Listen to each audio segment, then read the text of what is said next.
Maintenant, je sais comment on tombe dans cette routine extra facilement. Comment le cannabis, au début, te prend. C'est magique, hein, moi, j'ai des souvenirs de mes premières défonces qui sont magiques, vraiment. Au début, tu comprends pas. Il n'y a rien de plus gentil et de plus aimant que le cannabis. Que cette défonce, que cet état d'esprit, que t'aimes les gens, que la vie est magnifique. Et comment ça te prend en fin de compte, mais sans que tu t'en rendes compte.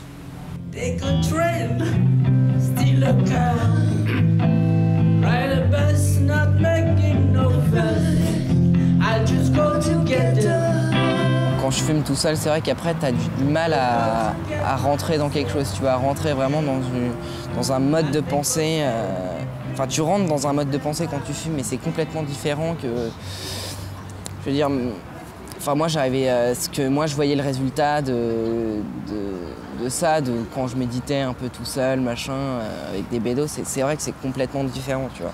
C'est vrai que t'as pas du tout le même résultat et que c'est... même des fois, tu te cherches un peu, des idées, tu vois. Non, mais je sais. Parce que moi, j'ai jamais vraiment fumé toute seule, mais ça m'est arrivé de rentrer totalement défoncée chez moi et de passer des heures à capoter, tu sais. Enfin, ouais, mais c'est ça, non, moi, j'appelais pas ça penser, j'appelais ça capoter.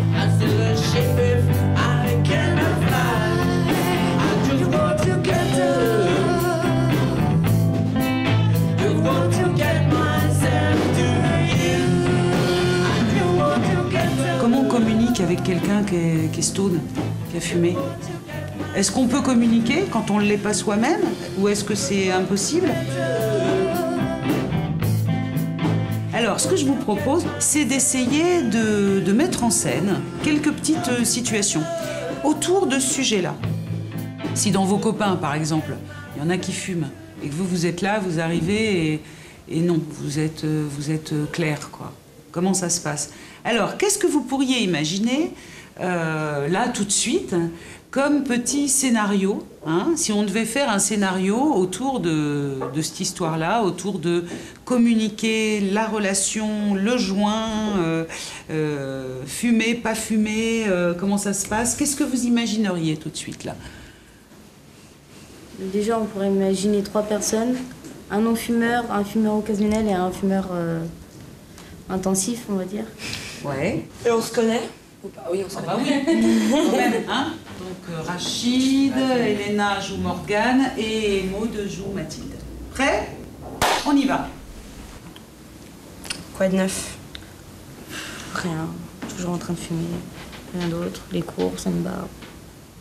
T'as jamais essayé? Non, même pas. Tu veux essayer? Non, c'est bon. Faut pas mourir idiot. Hein. Non, moi je veux pas essayer. C'est ce que je me disais au départ. Je fumerai jamais, et puis maintenant, c'est... Regarde, je viens juste de finir un joint, je viens de m'enrouler un autre. Moi, je révise, normal. J'ai pas besoin d'un petit truc pour m'envoyer en l'air. Et toi, tu comptes jamais t'arrêter, comme ça? C'est comme la clope, hein. Tout le monde dit « ouais, je vais arrêter », mais personne n'arrête. Ça, c'est pas cool. Bien, on arrête.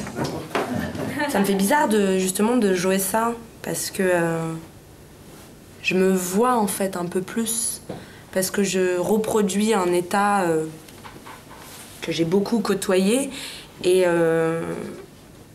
c'est la même chose, à part que là, je me vois. Mais c'est vrai qu'entre les deux, c'est pas facile non plus, quoi, parce qu'on est vraiment... Bah moi, j'ai l'impression d'avoir rien à dire, en fait, quoi. Ce que je le disais parce que je devais le dire. Là, je devais jouer, on devait faire un truc, quoi. Alors que là, j'étais bien, et si je parlais, c'était ce que j'avais envie, puis ça me faisait du bien, quoi.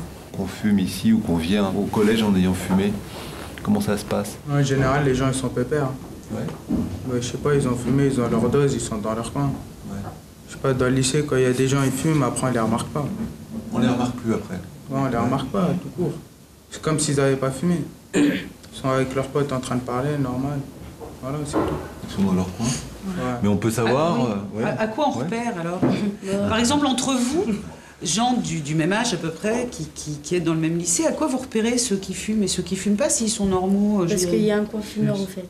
Ah, dans notre lycée, il y a un coin où il y a tous les fumeurs Il y a tous les fumeurs qui y vont. Tu vois, c'était ça. C'était ça, vraiment, ça c'était ma mentalité, tu vois. Quand il y en a plus, il y en a toujours. Je me souviens que la première fois que j'ai fumé, j'allais sur mes 14 ans, quoi. Et sur le coup, tu vois, quand je réfléchis, ça m'a plu, mais ça m'a vachement inquiétée. Tu vois, comme je voulais en finir. Ah ouais, bah je voulais être demain et... c'est normal si quand t'as jamais pris ça et que tu fumes un pétard comme ça, c'est clair que tu dois te sentir super mal. Moi, mon premier joint que je me suis fumé entièrement, et j'ai fait un gros bad trip, tu vois. Je suis resté scotché 2 heures dans la rue, comme à regarder par terre, à avoir envie de vomir et j'ai même pas réussi à vomir, tu vois. J'étais trop mal, quoi. J'étais vraiment trop mal. La première fois que je me suis fumé un joint, j'étais vraiment trop mal, tu vois, parce que je pense que tu paniques trop, quoi. C'est la première fois, tu sais pas trop ce que c'est, ça a des effets chelous et tout. Enfin moi c'était les effets un peu le truc un peu paniquant. Ouais, mais si tu veux, moi non, c'était pas panique. Ouais, mais au départ, enfin moi quand j'ai fumé mon premier spliff, après ça allait mieux, tu vois. Mais j'ai repris confiance en moi et tout, mais sur le premier truc, je me sentais vraiment mal. C'était vraiment une grosse claque, tu vois. Ouais, mais c'est ça que je trouve inquiétant, tu vois. Parce que moi, mon premier spliff, j'ai aimé les sensations, si tu veux, mais ça m'a pas paniqué, mais ça m'a inquiété. Mais malgré ça, j'ai continué, tu vois. Ça devait être une semaine après, j'ai continué, je me suis jamais arrêtée, tu vois. Ouais. T'es entouré de gens qui fument tout le temps, en fait. Tes potes et tout, et tu trouves ça cool, tu vois. Donc forcément, c'est la force des choses, en fait. T'auras toujours un joint à fumer, tu vois. Tes potes, si t'as pas, tu en auras toujours un qui aura de quoi fumer, tu vois. Ouais, moi, au bout d'un moment, c'est devenu ça. Hein. Même maintenant, encore aujourd'hui, si je ferais pas gaffe, je sais pas, je fumerais tout le temps, tu vois. Il y a souvent cette expression. Enfin, moi, j'ai mon meilleur ami qui a ce truc. J'étais souvent avec lui dans la défonce, tout ça. C'est mon meilleur ami. Il disait toujours. T'inquiète pas, quand il y en a plus, il y en a toujours. C'est clair, mais grave. Tu vois, c'est ça, tu vas avoir quelqu'un, tu sais qu'il y en a, il y en a partout en fait, c'est ça le truc. C'est clair. Quand tu fumes, t'es lucide. Tu sais ce que tu fais. Tu sais ce que tu fais, tu sais de quoi tu parles. Même si au niveau des pensées, t'as pas les idées très claires, je suis d'accord, tu vois. Non, mais c'est pas au niveau de ça. Il y a des gens qui vont travailler, tu vois. Ouais, c'est pas une question clair, de ça. Mais au bout d'un moment, ouais. Il y a des gens qui vont en cours, ils sont foncés, ils vont s'en sortir parfaitement. Mais si tu veux, il n'y a pas de preuve concrète. Je peux pas te dire t'es pas lucide parce que ça ou ceci ou cela. Mais c'est forcément quand tu fumes, ça a une action sur ton cerveau. Ben forcément. Donc déjà, ton cerveau, il n'est pas entièrement au maximum de ses fonctions. Il est pas clean. Donc forcément, ça a des répercussions sur ta manière d'agir et sur ta lucidité. Même si tu t'en rends absolument pas compte, mais ça en a. C'est logique. Ça va dans la logique des choses. Alors tu peux dire ça, tu peux avoir l'impression de te sentir à 100% lucide. Et ok, d'accord, je comprends tout à fait parce que quand je fumais comme une malade, j'étais lucide, j'étais entièrement lucide, j'allais faire ceci, j'allais faire cela, j'allais garder mon petit frère, j'allais garder des enfants, je faisais tout et n'importe quoi. J'étais fonce-dé, mais j'étais lucide. Mais quand je vois où j'en suis maintenant et que je vois ce que j'ai pu faire en étant... T'es passé à côté de plein de choses. Non seulement je suis passée à côté de plein de choses, non seulement j'ai peut-être pris des directions que j'aurais pas prises, parce que ça influe peut-être pas sur ta lucidité, mais ça va te détourner ou t'engager dans des voies. Même t'as un peu de laisser aller quand tu fumes. Tous les fumeurs, t'as dû laisser aller. Voilà, donc ça, c'est une certaine forme de manque de lucidité, réfléchis. Puisque même tu dis du manque de laisser aller, c'est quoi? Enfin, du manque de laisser aller, du laisser aller, je veux dire. Ouais, c'est du laisser aller, c'est vrai. Au bout d'un moment, il y a une négligence, tu vois. C'est une certaine négligence, mais... Voilà, et pour moi, la négligence, c'est le manque de lucidité. Dans le paradis, lève-toi, bats-toi, reprends de la vie.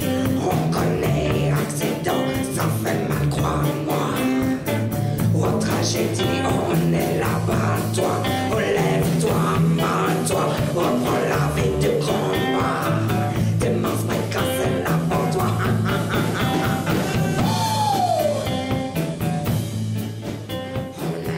Hello, je suis en DST d'anglais. C'est de la merde. Je ne comprends rien, je m'en fous, c'est de la merde. Non, là, je suis un peu plus clean, j'arrive à lire. Et bien sûr, c'est ma vie. Enfin bon, sinon... Sinon, maman quoi? Sinon, maman est venue manger hier chez papa. Ça s'est plutôt bien passé. J'ai hâte d'être mercredi pour fumer. Il me faut du... Je suis... Oh là là, bah ouais, je suis en manque, j'avais envie de fumer à ce moment-là, on était lundi. J'avais passé un week-end de ouf. Je veux délirer, oublier. Je veux me sentir bien, pour ça il faut que je fume. Je sais, c'est malheureux, mais c'est la vie. Je vais rire encore plus, et là, ça sera encore plus la merde. Enfin, elle crie sur quelqu'un d'autre. Sauvé.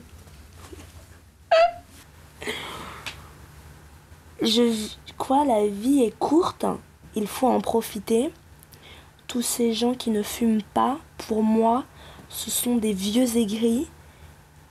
Mais c'est moi la vieille aigrie.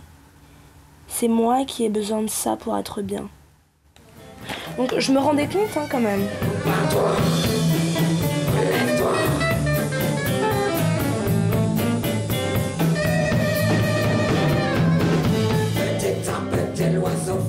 À quel moment on peut dire là je suis un fumeur intensif? Laura, t'as une idée? Ouais, je pense déjà, je pense qu'un fumeur qui a déjà, je sais pas, un fumeur intensif, c'est quelqu'un qui fume depuis un certain temps, je pense au moins 6 mois, entre 6 mois et 1 an. Donc déjà, la personne qui fume, elle a le temps de bien s'habituer, je pense aux produits, de bien s'accoutumer aussi. Et au bout d'un moment, on n'arrive pas, il y en a qui n'arrivent pas à dormir, leur joint les aide à dormir avant de dormir, tout ça, ou sinon c'est carrément, il y a au moins une consommation par jour. Mais à partir de quel moment on se rend compte que quelqu'un consomme trop, par exemple? Bah, à partir du moment où il peut plus s'en passer.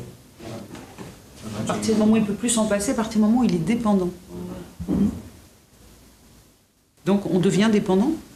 Ouais. C'est quel genre de dépendance? Après, faut toujours en avoir, je sais pas. S'ils en ont pas, après, ils font n'importe quoi. Faut en avoir. Moi, je sais parce qu'une fois, on s'est fait taper par les grands de la cité parce qu'ils n'avaient pas leur dose. Ouais. Voilà. Et c'était à cause de ça, c'est pour ça qu'ils sont devenus nerveux. Ouais, ils nous ont dit, ouais, je suis en manque. Après, ils nous a tous frappés. On était 8. Voilà, c'est la vie. J'aime ma vie, elle est si cruelle des fois. Oh, j'aime ma vie, oh, quand elle glisse dans le temps. Et ça c'est moi encore, voilà. En fait, voilà, là je me suis faite moi, et il y a quand même de la fumée, et c'est donc dans ma période où j'étais dans un cours, et on devait se représenter. Et je me suis quand même fait avec de la fumée qui sort, pour voir à quel point j'étais atteinte, quoi, entre guillemets. J'ai tout fait, hein. Là il y a moi, il y a mon œil en haut, là quand même, ça c'est mon œil, ça c'est mon oreille, ça c'est mon écoute sur le monde qui est assez grande, ça c'est les petits points noirs qui sont enfermés en haut, cachés, ça c'est mon esprit des rêves. Ça c'est tout ce que je suis en train de transformer à l'intérieur de moi. J'aime ma vie, avec ses délires. J'aime ma vie, si belle, si triste. Et c'est ça avec la défonce, c'est que t'es souvent dans les extrêmes. C'est très extrémiste. Soit t'es au top bien, soit t'es bad trip total. Après, bien sûr, il y a cet état de t'es dans la routine, tu fumes, tu sais à quoi t'attendre et voilà, tu fumes ton spliff normal.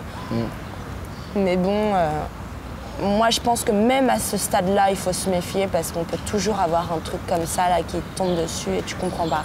Je pense pas que physiquement ce soit dangereux. Maintenant, moralement, peut-être que si ça m'a donné une force, peut-être que ça m'a fait perdre du temps. Forcément, ça m'a fait perdre énormément de temps.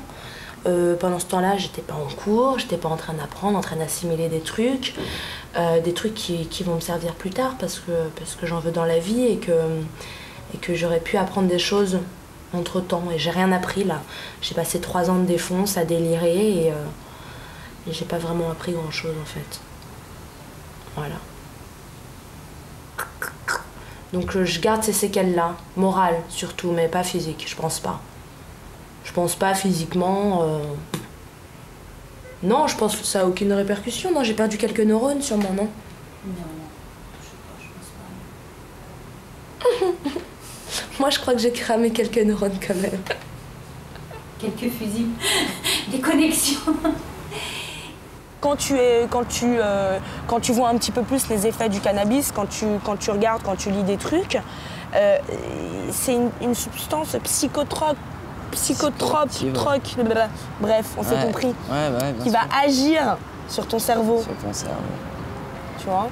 Donc forcément, ça va se ressentir. Tu vas voir, même dans ta moi, manière d'être. je sais pas, même moi là maintenant, ça m'arrive d'avoir des trous de mémoire et je sais que c'est à cause du bédo, tu vois. Enfin, Ah bah voilà. t'as les trous de mémoire, tout ça, enfin c'est un ensemble de choses, tu vois. Mais tu me diras, la mémoire, c'est pas le plus important. Petit à petit, même tes yeux, au bout d'un moment, tes pupilles sont beaucoup plus. Même quand tu fumes pas, tu vas voir au bout d'un moment si t'as. Je sais pas, tu vois tes pupilles qui sont. Il fait jour, et même t'es pas défoncé, bah, tes pupilles elles sont grosses comme ça, tu vois.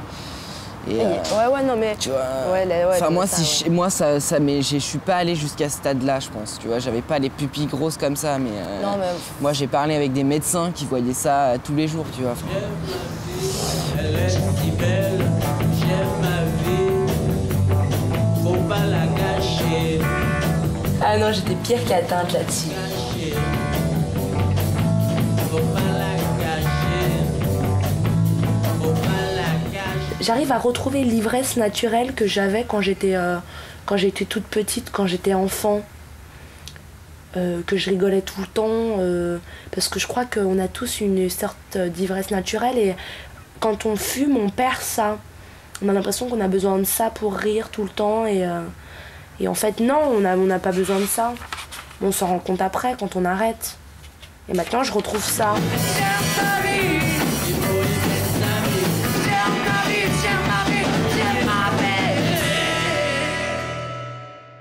Mais tu peux arrêter du jour au lendemain ou pas? Parce que moi, en fait, j'ai deux potes qui ont arrêté du jour au lendemain. J'ai une amie. Un parce qu'il s'est fait braquer et l'autre parce que le jour où sa mère elle est morte, il était foncé en fait. Ah ouais. Donc du jour au lendemain, ils ont arrêté.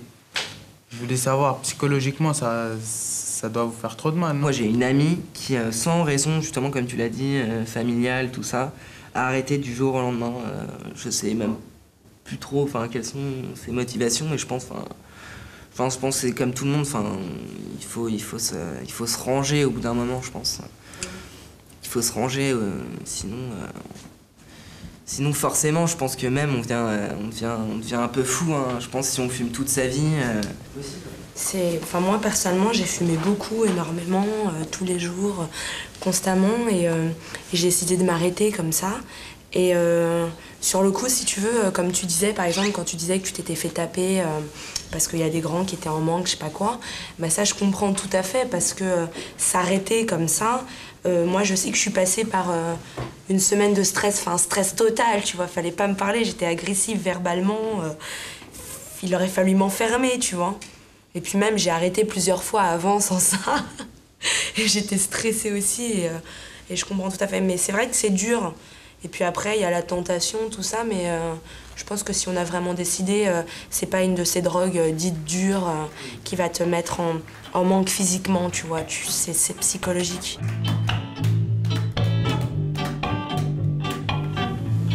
Donc c'est possible.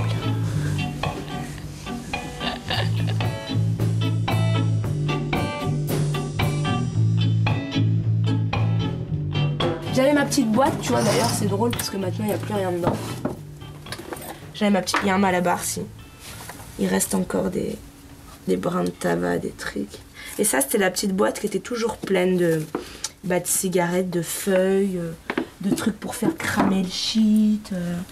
Il y avait tout dans cette boîte, c'était la boîte magique. Maintenant que j'ai arrêté de fumer, c'est vrai que déjà, j'ai recommencé à rêver. Ça m'a beaucoup marqué. Parce que sur le coup, quand j'ai arrêté, j'ai eu des insomnies, mais laisse tomber. Je t'en ai parlé d'ailleurs. Je mettais des heures et des heures à m'endormir, mais vraiment 3-4 heures à m'endormir chaque soir. C'est dur à passer 3-4 heures dans son lit, psychoté comme ça. Surtout en entendant les autres à côté et se dire il suffit d'aller 5 minutes les voir, fumer et retourner se coucher et tu t'endors comme un bébé. Et effectivement, c'est dur. Mais je me suis remise à rêver. Et ça m'a bouleversée, quoi. Des rêves vachement intenses en plus. Tu m'en avais pas parlé de ça. Je t'ai pas dit que ça. Perdu tes rêves. Ah bah non. Non. Parce qu'une fois de temps en temps, je faisais un rêve comme ça, donc je t'en parlais. Mais c'était pas aussi intense. Là, mes rêves sont des rêves normaux, quoi. Je les sens plus intenses. C'est vrai qu'après, on se lève avec plus de facilité. Ouais, je pense, oui. On mange le matin, chose que je faisais pas avant, pas possible. Je pouvais pas manger avant 2-3 heures, alors que je fumais aussi. Donc le corps, je me demande tout ce que mon corps il a pu endurer, quoi. Tu vois ? Si j'ai arrêté, c'est pas pour être bien dans mes études, c'est pour être bien avec moi. Ah non, mais c'est clair, que, moi aussi. J'ai arrêté quand j'arrive cette à année. un certain âge, là où j'en suis, que je sois contente ou pas d'ailleurs, et ben je me dis de toute manière, j'avais mis toutes les chances de mon côté et j'y suis allée clean, lucide, avec tout mon potentiel, tu vois. Rien n'a été diminué à cause de la défonce, parce que la défonce, ça diminue tout. Et que en fait, je voulais vivre, vraiment vivre, quoi.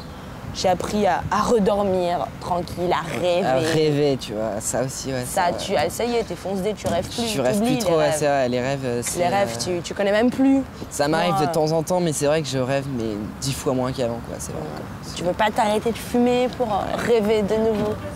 Rêver dans la vie et dans ton sommeil.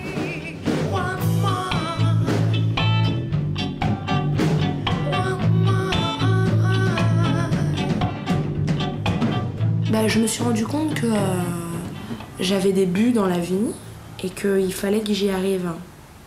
Que j'avais la force d'y arriver et qu'il y a des choses que j'ai décidé pour moi de faire plus tard et que donc il fallait que je sois clean pour les faire. Que là maintenant, à l'heure actuelle, j'avais pas de temps à perdre. Ouais, c'est maintenant qu'on se rend pas compte, quoi, parce que là je vais parler un peu comme une maman, mais c'est vrai qu'à cet âge-là, on construit son avenir. On construit son avenir et que moi, enfin, avec mon surplus d'amour propre, je me suis dit quel avenir je suis en train de me construire là, c'est pas possible. Moi, Elena, je me suis dit non, j'en veux trop dans la vie pour là perdre toutes ces années qui sont cruciales. Et en plus, je me suis dit que je voulais devenir comédienne et que quand je serai 1 heure, 2 heures ou je sais pas combien de temps sur scène, à ce moment-là, j'aurais besoin de tous mes neurones.